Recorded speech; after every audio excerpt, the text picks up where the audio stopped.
Heyo, today we are going to be taking the mythological class quiz for your Homestuck class by Wakraya, Wakraya, I don't know how to pronounce it. That's okay. That's okay. Now, if you guys recall, previously we have taken the Aspect Hive Swap Extended Zodiac quiz. Aspect Light. Those bound to the aspect of light are the universe's knowledge seekers. They are, above all, driven to learn and understand. They are great alchemists able to take multiple sources of information and synthesize them into something useful.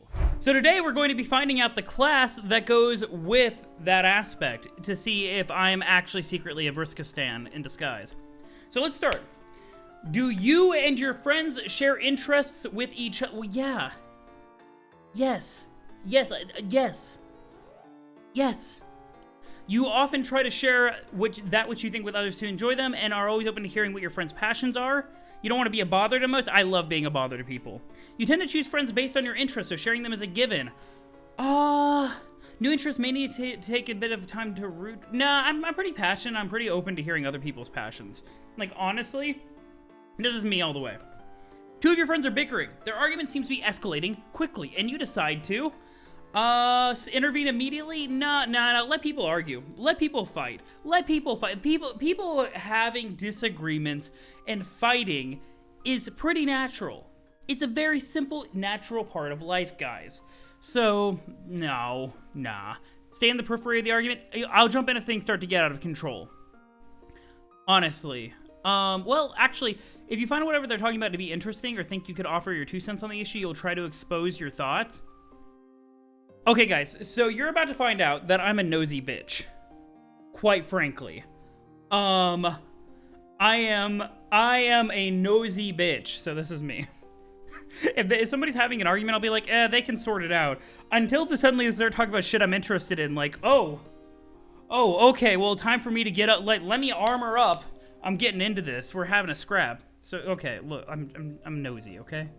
After a small competition, your team manages to win and earn a small reward for your effort. Your friends insist that you were the one who did most of the work, and as such, you should keep the reward. What do? This is a trap. You're grateful, but you can't just take the reward from the rest like that. They're vital parts of the team, and you think there's someone more deserving of it than you? No. You refuse to accept full credit for the team and divide the reward equally among the team.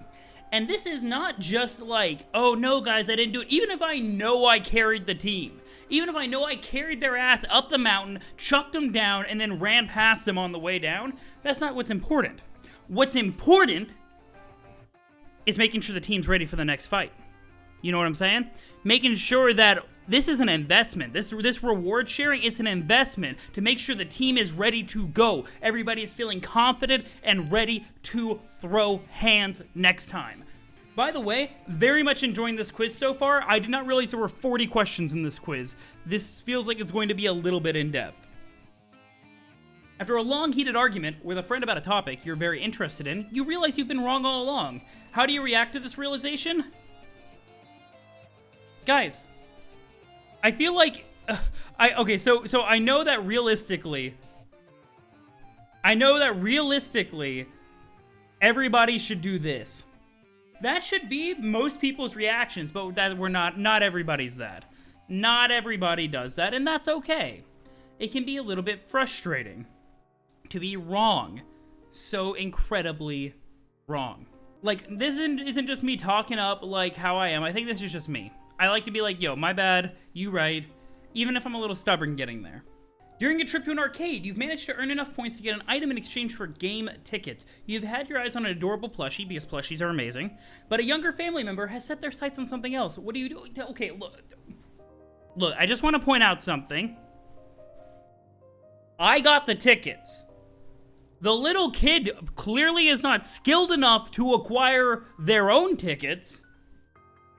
And I just want to say, maybe if they were a little bit better at arcade games, they could have gotten the tickets for their own prize. Maybe they could have gotten it for themselves. But you know what? It's fine. Refuse to spend your hard-earned tickets on something for somebody else? Nah, I'll do it. But that's okay. Get your plushie, but offer your family member help to earn enough tickets for their own prize? Yeah, because I'm getting my fucking plushie. So help them, but also traumatize them emotionally is kind of the go-to play here, I think. You've been in a competition of sorts. Whatever it is you need to do, it's becoming increasingly obvious towards the end that your partner in this competition is unable to keep up with you and everyone else. What do you do? So, I've been in this kind of situation before. We're working as a team, and it becomes obvious that, the people you're working with, maybe they're not in there. Maybe they're not in it anymore. I think the answer here for me... Jesus, okay, megalovania. Appropriate timing. Megalovania. It's very situational. I'm not gonna leave them behind. I'm not gonna leave them behind. Try to do the best that you two can, even if you don't win, you'll cross the line together. I think that's a fair one. But I think I would push myself to work harder to make up for my partner's shortcomings, and then go back afterwards. And then afterwards, go back and help them improve. Because sometimes it's just a pedal to the metal. The time is up. You know, you gotta get done what needs to be done. The time for improvement is before the competition. The competition is the payoff. So I think I would push myself to work harder. And then go back and help them later. Oh god, I have 40 questions. I'm at 10. We're gonna have to start blasting through this. A long time after having lost contact, an old friend of yous guys has decided to keep in touch once again. How do you feel? Excited? Yeah. Good. Yeah, actually, good. It's always nice to get in touch with someone you haven't talked with in a while. Probably more so than exciting, knowing you left an impression. That's kind of a weirdly self-centric view. Yeah, just good. I want to talk with people that I've gotten in touch with. A friend of yours has begun a project you don't quite care about. However, as they've seen it's impossible for them to do it alone, they've asked for a little help through a group chat you're in. What's your reaction to your friend's request? Ask if there's anything you can do about the situation. You may not be suited to help them with their project, but at least you're going to see what they need, and if it's possible. Yeah, I this is kind of a very level-headed thing. If I can help, I will. If I can help, why not, right? They're my friend. But if I can't help, I'm not just gonna go there and stand over their shoulder while they struggle with a project, frustrated. Yeah, I'll see if I can help. You come to a solution to a problem that your friend is dealing with, which you're certain would be easy to implement and help them out notably, as I do. However, they're stubbornly ignoring your advice. What do? You call them a dumb shit. You try to change their mind some more, you're certain about this, and only have their best interests in mind. You push the solution harder. It's frustrating to see them dwell on something again and again when they could just try your advice. You try to solve their problem yourself? Absolutely not. People can deal with their own shit. You insist, but if they keep refusing your help, you're ready to slink away? Absolutely not. I'm too much of a stubborn asshole for that. You try to change your mind some more. That's it. That's it. That's all I got. There's something else that needs to be done, of questionable morality, but it's sometimes something necessary for your well-being and the well-being of your group. You've decided to do it. Why? You've compared the possible consequences of it versus the consequences of not taking action, and you cannot allow yourself to sit idly by and let your companions suffer. You're certain of your convictions and objectives, and if you have the chance to change what you perceive as unfair, you will act without hesitation. This is me. Yeah, no, this is me right here. Actually, that's not true. There's the possible consequences of it and versus of not taking action. I kind of think this is me, actually. Yeah, I'm gonna do two. A friend of yours has been acting strange as of late. You're pretty sure there's something going on with them, but when you ask, you tell them everything's fine. What do you? They tell you everything's fine. What do you do? This is me. I'm really bad about this, guys. I'm really bad about being like, yeah, no, something's wrong, and you're gonna probably tell me.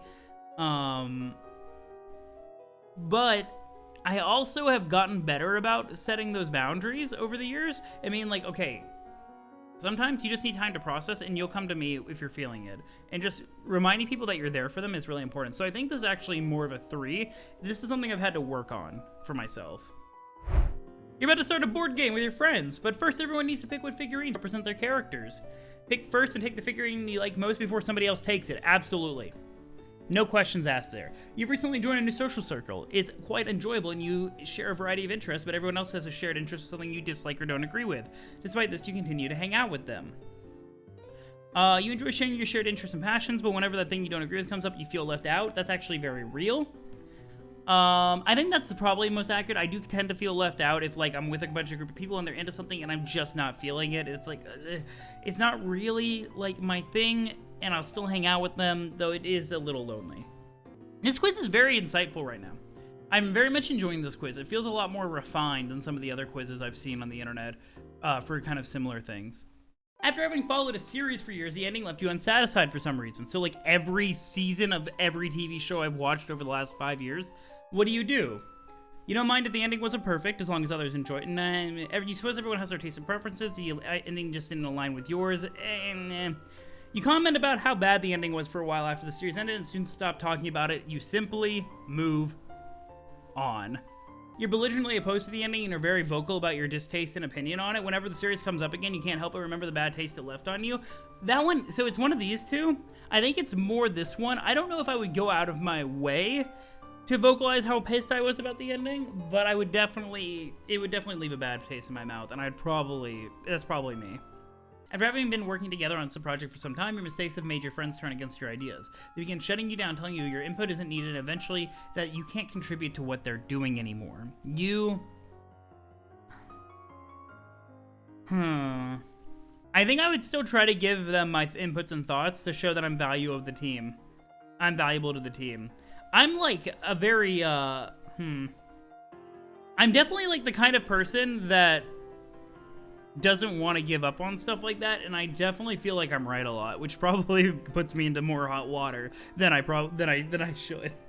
At an event of some sort you think you would enjoy assisting is happening soon. It's a little far away, however, and for some reason, your car being busted, you have no means of transportation, and you need someone to drive you there. Yeah, just try to find somebody that's excited and hitch a ride with them. Or ask somebody you trust. There's no shame in leaning on people. There's no shame in leaning on people for help if you need it. You suddenly feel inspired to draw and make fan art of your favorite series before posting it online. While people seem to like it, there's a small but vocal amount of people criticizing your art. How do you react? Oh boy! Criticism in things that you make. Wow, this is such a foreign concept to me as somebody who does Twitch and YouTube. So what you first do is you feel discouraged because of the hate, and then you decide to say fuck the haters. But then you realize that sometimes what you view as hate is that, hey, people, you know, sometimes when people say some things, they're not trying to be hateful. It's legitimate and constructive criticism, even if they're being assholes about it. And so maybe you just take only the constructive criticism. People dislike bombed your Homestuck videos? No, not really. It wasn't a dislike bomb. It was one guy, and I don't know which guy it was, but one person went through the entire like playlist, or at least most of the videos, and disliked. Just one dislike on every video. So, and they all happened around the same time, so I think that somebody just decided they didn't like me very much and decided just like, I don't care. Plot twist, guys, in case you didn't know, dislikes are just as helpful on YouTube as likes. Literally just as helpful for the algorithm. So, joke's on you. If you don't like a video, just ignore it. If you really don't like it. You've been struggling with something as of late, and it's become noticeable enough that a friend has offered to drop what they're doing right now to help you. What do? You don't, I mean, I don't want to bother them, but, like, I'll take their help. Yeah, like, that's me, right there. Like, if people want to help, if people want to be giving, then just accept it. Like, it's like when somebody, like, sends you a gift. Like, sometimes I would send somebody a gift on Steam, or they'd send me a gift, and it's always like, oh, you shouldn't have. No, just fucking accept the damn gift. Just accept it. Say thank you. People don't want to hear I'm sorry when they do something nice for you. They want to hear thank you. Just say thank you. Trust me. You're doing something that falls in your area of expertise, confidently following what you think you should be doing when an unexpected mishap happens. In the end, everything is solved, but you can't keep that mistake off your mind. That is me forever. You replay the scenario in your head, trying to rationalize if it was a mistake of your own or a product of the circumstances, so you may avoid this mistake in the future. That is me. I will ruminate on a mistake and try to figure out if I can avoid it or if it just was fate. Sometimes it's just fate. Sometimes reality just has its way with you. You're thinking about buying something for a friend's birthday, but aren't exactly sure what to get them. In the end, you get them something you would want? No. You get them something they can need and make use of? Maybe? That's probably me. I'm not very good at handcrafty stuff, so I probably give them something that they need and can make use of. Your friend is having issues with something, and given you know more about them than they do, they ask you for your help regarding the problem. You're definitely better than them, but by no means an expert. You decide to show them how to solve their problem, helping them through the process. Yes, help them through. You teach a man, or you give a man a fish, and he makes sushi. You teach a man to fish, and he opens a sushi restaurant. That is how the world works. So yes, you show them how to solve their problem. You sat with your family during a meal. Everyone's going about their business when you notice the last solitary chip in the plate. You fucking grab it. Okay, some of these are like, oh yes, there's these deep emotional matters. That it's like, would you help them? Would you take their money? Would you be there for them? If there is a last chip on the table, you grab the damn chip and you eat it. You have a moral obligation to fight over that chip. Just so you know. And if there's any question about it, you're wrong. Grab the chip. A friend of yours is about to rush into a situation that could be detrimental to them and your group as a whole. You haven't been able to talk them out of it and can in fact empathize with their reason for doing this, but you also don't want to see them get hurt. What do? You consider the situation before they depart and talk to them about minimizing risks. You offer advice and comment on what you think they should do. You decide to tag along and intervene if things get a little dicey. So here's the key. It says it'll be detrimental to the group as a whole. I think I would tag along and decide to intervene if things get a little dicey. If it's involving the group as a whole. If it was just involving them, I would just try to give them advice. But if the good of the group is involved, I gotta do what I gotta do. You've been stuck in a bad situation you can't escape from for a while. How does it weigh on you? It's depressing. It's tough to go through, but you know you can break free. It's frustrating and hard to bear. You need to get out of the situation quickly and are trying to find ways to do so. That's me. I want to take a very active role here. You're babysitting a young family member. Their parents give you a list of chores for their child to do, but it's obvious the kid is not inclined to do them. You explain why they should be doing their chores in the easiest way to get them done, and you hope that it works, and then you get frustrated because they're not doing it. But you also know that demanding it isn't going to work, and then you realize you don't know how children work. That's me. I don't know how children work. Just straight up. But this is also the last question. So everyone, are you prepared? Let's get an appropriate soundtrack going for this. Are you prepared to see what class I am? Keeping in mind that my aspect was light. Let's go.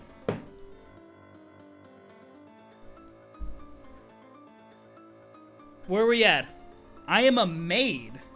So this would make me a maid of light, according to the two quizzes.